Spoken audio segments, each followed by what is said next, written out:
אלא מה לרחמים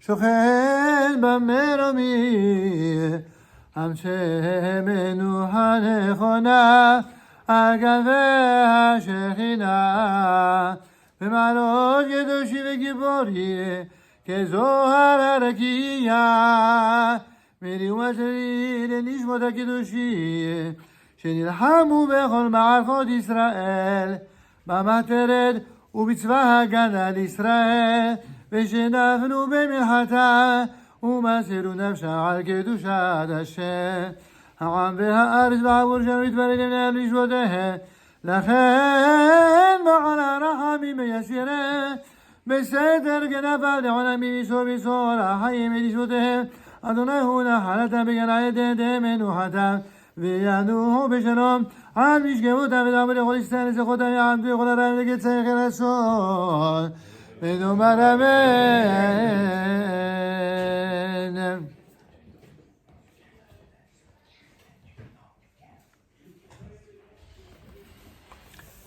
אבינו שבשמיים צור ישראל וגואלו ברך את מדינת ישראל ראשית צמיחת גאולתנו הגן עליה בברך חסדך ופרוס עליה סוכת שלומך ושלחתך ותן לראשיה שריה ויועציה ותקנם עצה טובה מלפניך חזק את ידיהם ארץ גושנו הנחילם אלוהינו שועת צעדת תרים ונתת שלום בארץ ושמחת עולם ליושביה ותחנו כל בית ישראל בקונה בכל ארצו באזוריהם תוריכם אל הקוממיות לציון עריך ואת ירושלים משכן שמך ככתוב בתורת משה עבדיך אם יהיה נידחך מקדש שם ושם יקבצך אדוני אלוהיך משם יקראך ויביאך אדוני לך לארץ אשר ירשו אותך ותשתה והיטיבך ולבך ואותיך וחי דברינו לעבוד ישמך ולשמור את כל דברי תורתך ושלחנו ברבנה ותמשיח שכח לפדון מחקקת ישועתך ופעם אדם לגנוזך על כל שבתמל ארצך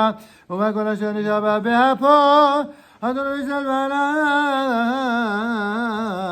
וברוך בכל משלה אמצלה תעלי שימוש של מילה מלכה מלכים הקדום שברך אבותי קדושי אברהם יעקב ושהוא יברך וישמור וינצור וירד למעלה את כל חיילי צבא הגנה לישראל העומדים על משמר ארצנו ועל אלוהינו מן הלבנון ועד גבול מצרים ומן הים הגדול עליו וערבה ויבשה באוויר וים ייתן אדוני את אויבינו קם עלינו דין גם לפניהם הקדוש ברוך הוא ישמר ויציב כל צרה וצוקה וכל נרע ומחלה שברכה עליהם זכר לכל מעשי ידיהם ידבר שונאינו תעדיהם ידבר שונאינו תעדיהם ידבר שונאינו תעדיהם יעטרם בחטא לשמוע בעטר ניצחון ויגוים בהם הקדוש כאדוני לכם העולכים לכם להילחם לכם עם אויביכם להושיע לכם אשר ונאמר אמן.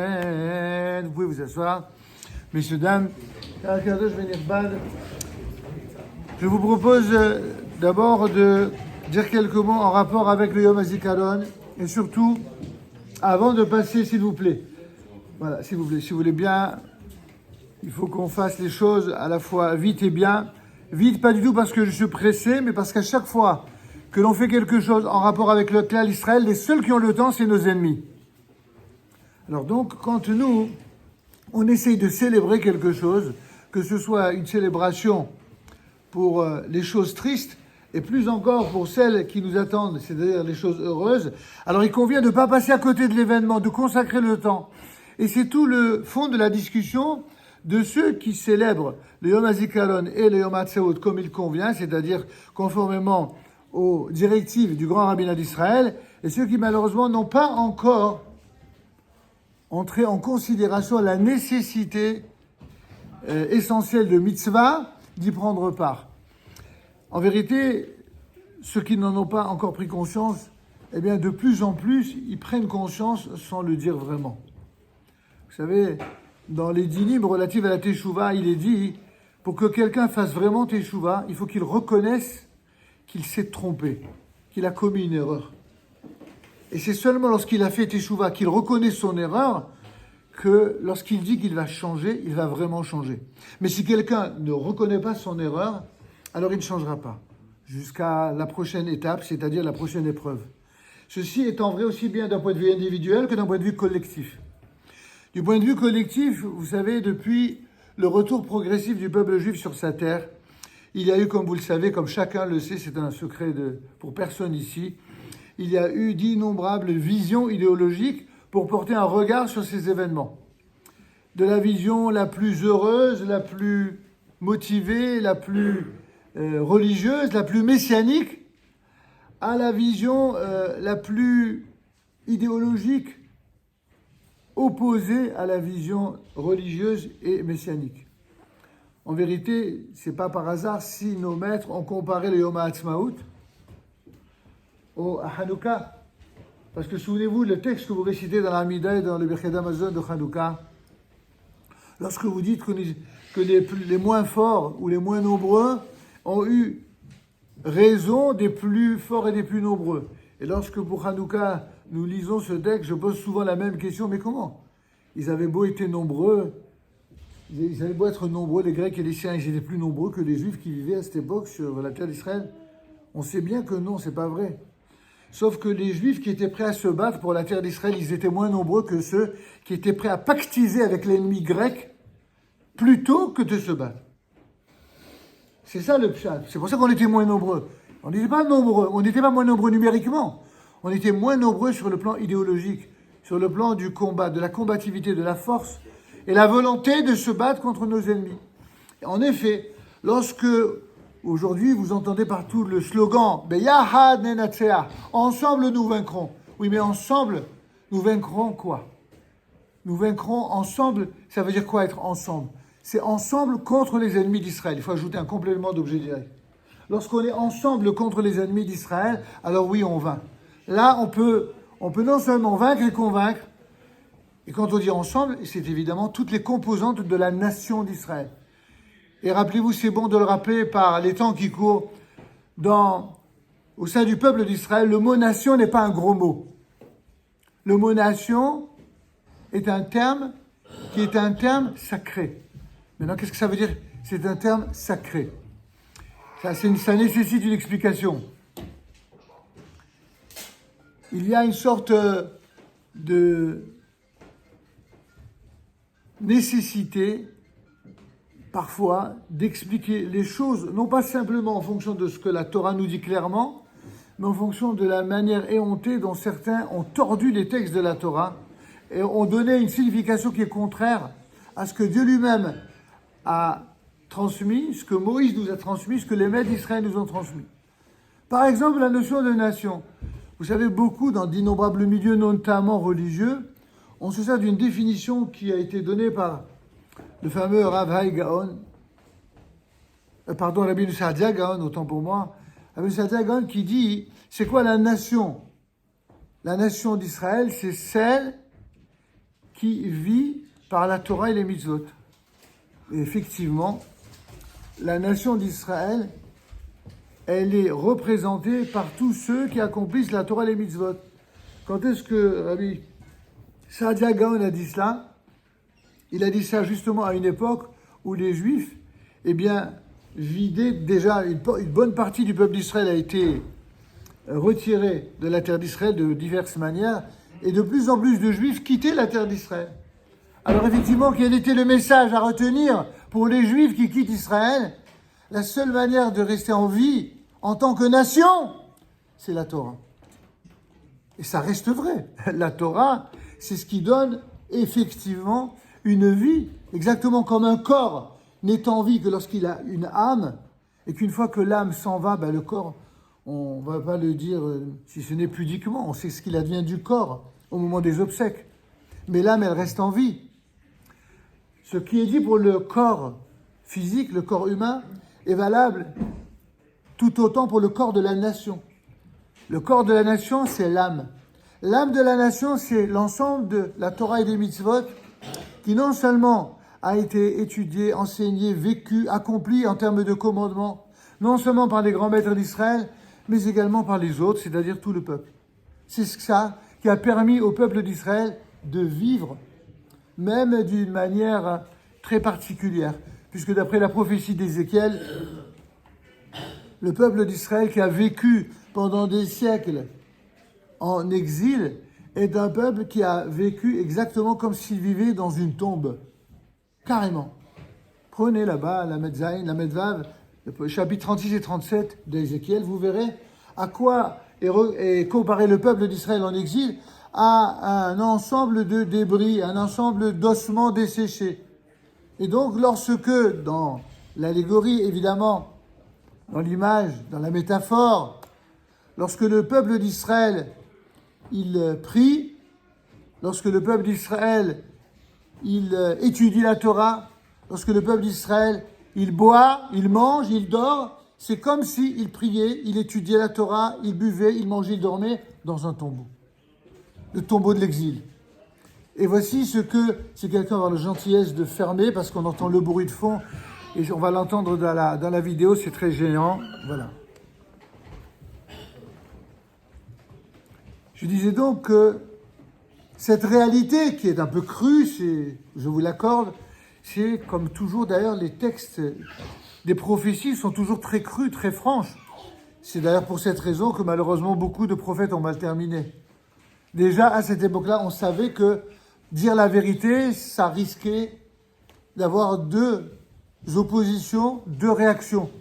Soit des ennemis qui veulent vous tuer, soit, ça c'est dans le pire des cas, soit des ennemis qui veulent vous faire fermer la bouche.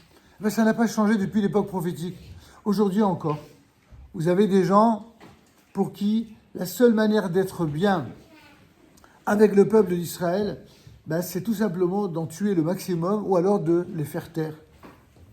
Et d'être bruyant, de provoquer un bruit assourdissant, peu importe si c'est le bruit que l'on fait dans les synagogues ou le bruit que l'on fait quand il y a une chanteuse qui représente Israël à l'Eurovision, il s'agit de faire du bruit, parce que naïvement, ils croient que ce bruit-là va nous faire taire. Parce qu'ils croient que ce bruit-là va nous empêcher de vivre ou de nous battre. Or, ils n'ont pas compris un des enseignements clés de la sortie d'Égypte. C'est que plus le peuple d'Israël, on lui fait la guerre, plus on le massacre, plus on lui fait du mal, et plus il devient fort comme un lion. C'est sûr que ce n'est pas le cas de tous les Juifs, parce qu'il y a des Juifs qui, malheureusement, dépérissent en exil. Il y a des Juifs qui, malheureusement, préfèrent pactiser avec l'ennemi plutôt que de se battre courageusement. Ça existe. Eh bien, même pour eux, nous prions et nous pensons à eux comme des frères. C'est ce que disent nos sages. Lorsque tu vois que ton frère est en train plutôt l'âne de ton frère est en train de ployer sous sa charge, alors il faut lui venir en aide. Mais comment il te considère comme un ennemi, c'est pas grave. Lui, il te considère comme un ennemi, mais moi, je ne le considère pas comme un ennemi. Je le considère juste comme un malade. Et je prie pour que Dieu le soigne, qu'il se soigne ou que Dieu le soigne. Et si ce n'est pas suffisant, les événements vont s'en occuper. Et c'est exactement ce qui se passe depuis 2000 ans. Sauf qu'il arrive un moment où on ne peut pas être simplement le peuple qui pleurniche sur les malheurs d'Israël.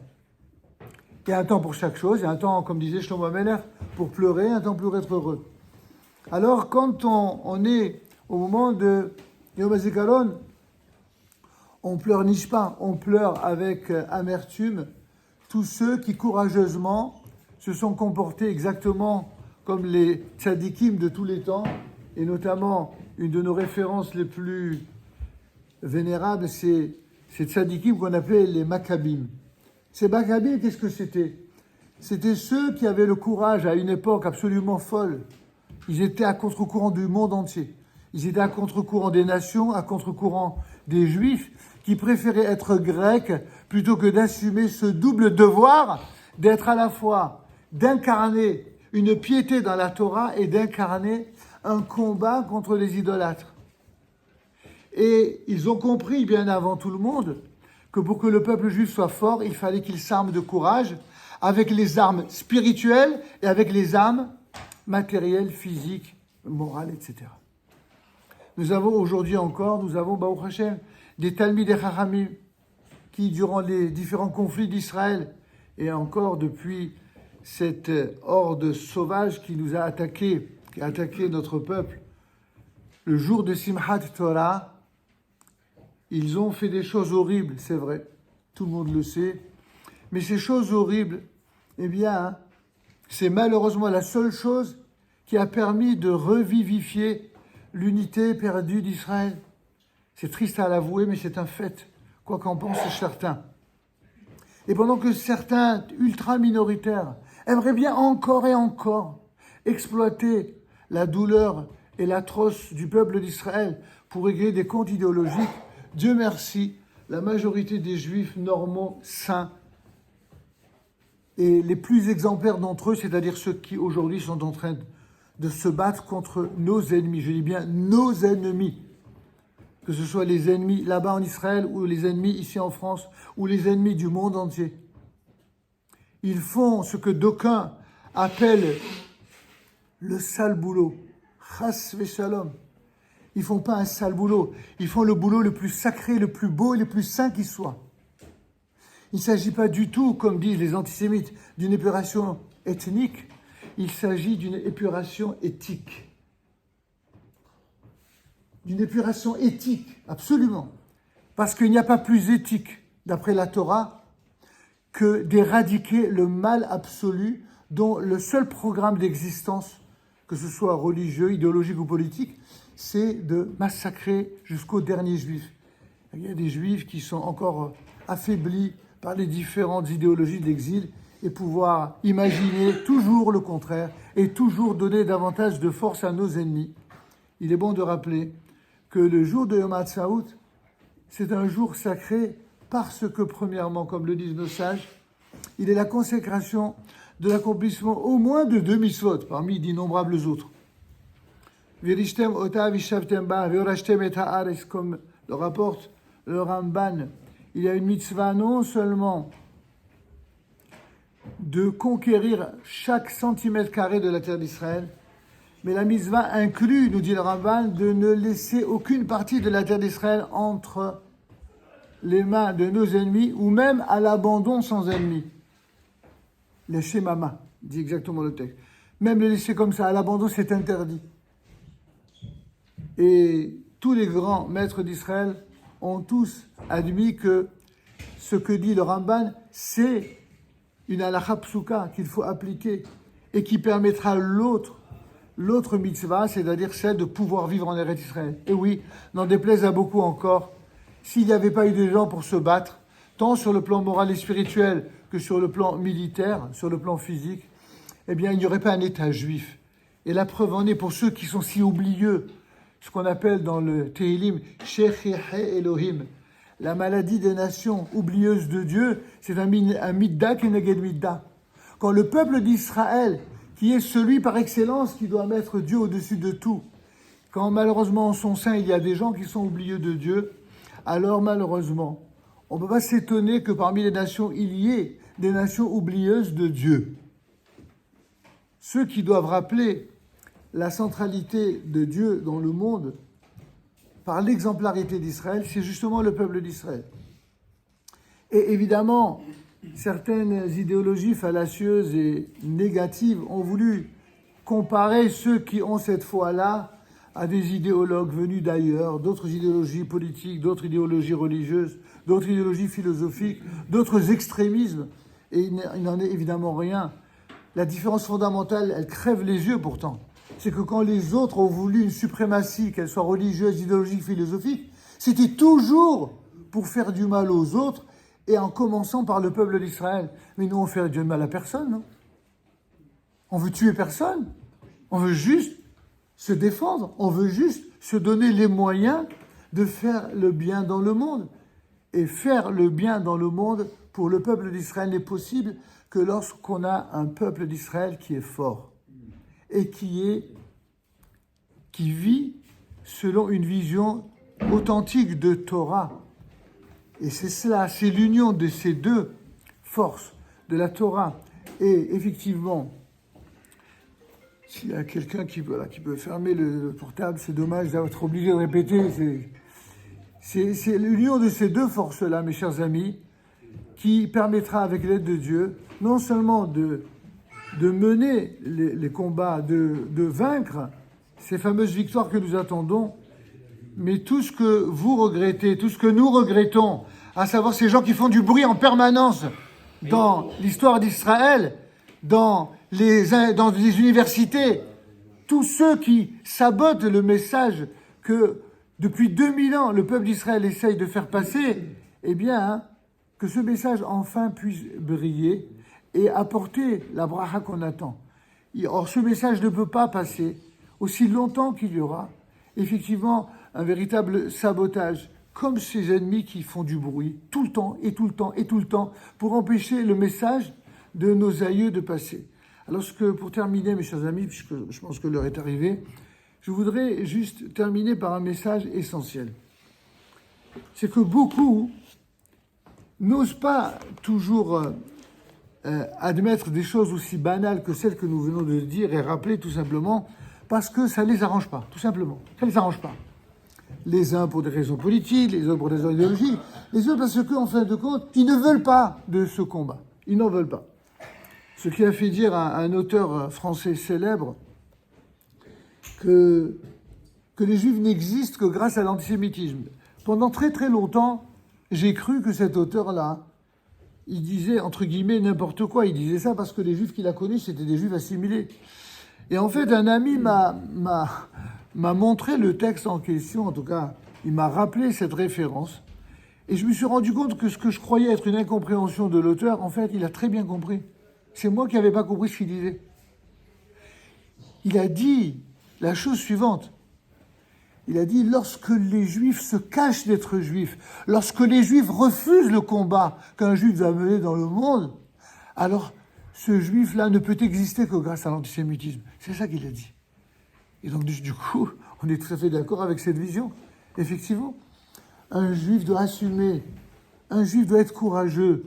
Et le fait d'être courageux et d'assumer un combat ne signifie ni que nous soyons des va-t-en-guerre stupides et assoiffés de sang, ni qu'on cherche absolument des provocations inutiles, pas du tout. Ce que l'on cherche, c'est d'assumer ce devoir d'exemplarité pour Be'ezrat Hashem, arriver à promouvoir une nouvelle génération, de nouvelles générations qui auront le courage, elles, de faire ce que les anciens n'ont pas le courage de faire. Le jour où on aura des générations, et c'est en train de commencer, Baruch Hashem, génération où vous voyez des jeunes que nous connaissons, des jeunes qui sont nos enfants, nos élèves, nos amis, et qui laissent femmes et enfants à la maison pour se battre pour tout le peuple d'Israël, pendant que d'autres en sont encore à se préoccuper seulement de savoir où est-ce qu'ils vont passer le week-end. Vous comprenez le niveau? On n'est pas du même niveau. C'est pas le même niveau. C'est pas la même génération. Et ça, il faut avoir l'humilité de le comprendre et de l'accepter. Et au moins de les honorer, de les respecter, de les soutenir et de leur donner le plus grand nombre et de bénédictions, d'attention, de force, de soutien sur tous les plans.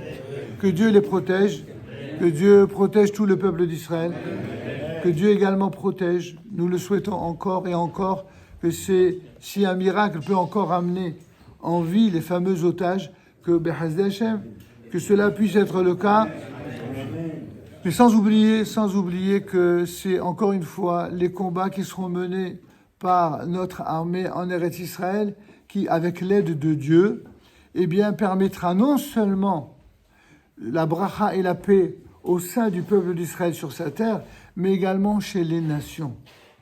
Vous savez, nous souhaitons, et du fond du cœur, à chaque fois que nous faisons la prière ici pour la République en France, qu'est-ce que nous disons? Nous disons que Dieu bénisse et protège la République française et le peuple français, ainsi que toutes les forces de sécurité de la nation, exactement comme nos sages du Talmud nous ont conviés de le faire. Et pourquoi on fait cette bracha? Pourquoi on fait cette prière? Pour une raison simple. C'est parce que nous, Juifs, où qu'on soit dans le monde, à commencer par Israël, mais également dans tous les pays du monde, ce qui nous importe vraiment, c'est qu'il y ait une véritable paix, pas une paix illusoire, pas une paix achetée par des idéologues au détriment du judaïsme, au détriment de ce que nous sommes en tant que nation. Pas du tout. C'est le contraire. C'est seulement lorsqu'on sera capable de réunifier la notion et de nation et d'amour de l'ensemble de l'humanité telle que la Torah nous l'enseigne, qu'avec l'aide de Dieu, nous pourrons continuer de génération en génération à faire briller le message de la Torah, qui est un message authentique de paix, je dis bien de paix, en sachant que la paix, c'est le résultat d'une victoire. C'est pas le résultat d'une défaite et ça n'est pas le résultat d'une concession. Ça, c'est la définition juive de ce qu'est la victoire, celle que nous souhaitons pour tous nos chayalim. Amen. Keni Ratson. יתעלה שמו של מלך מלכי המלכים הקדוש ברוך הוא משברך אבותינו הקדושים אברהם יצחק ויעקב משה ואהרון דוד שמו יברך את כל הקהילות הקדושות והטהורות בארץ ישראל ומחוצה לה ובכללם הוא יברך את כל הקהל הקדוש הזה גדולים וקטנים הם ונשיהם ובניהם ותלמידיהם וכל אשר להם הגן עמה הוא יברך יתכון יזכה אתכון ישועה בקל צלותכון יברכון וקוצה בעקתה ומרא דע אדוני וסעתכם ויפרוס כת שלמו עליכם ותהיה לכם אהבה ואהבה שלום ורעודי שלג שנא לכם בכם וישבור על הלגות ויכנסו וכם בכם בגלל שכדו אדוני לאבותיכם יוצא ועל הכרם אלף עמים ויברכם כאשר תמלכי רשבינו מר Amen. Prenez s'il vous plaît sans plus tarder directement le Mizmor de Yom HaTzaot, qui est le même Mizmor de Pessah. Nous allons vous donner dans un instant la page.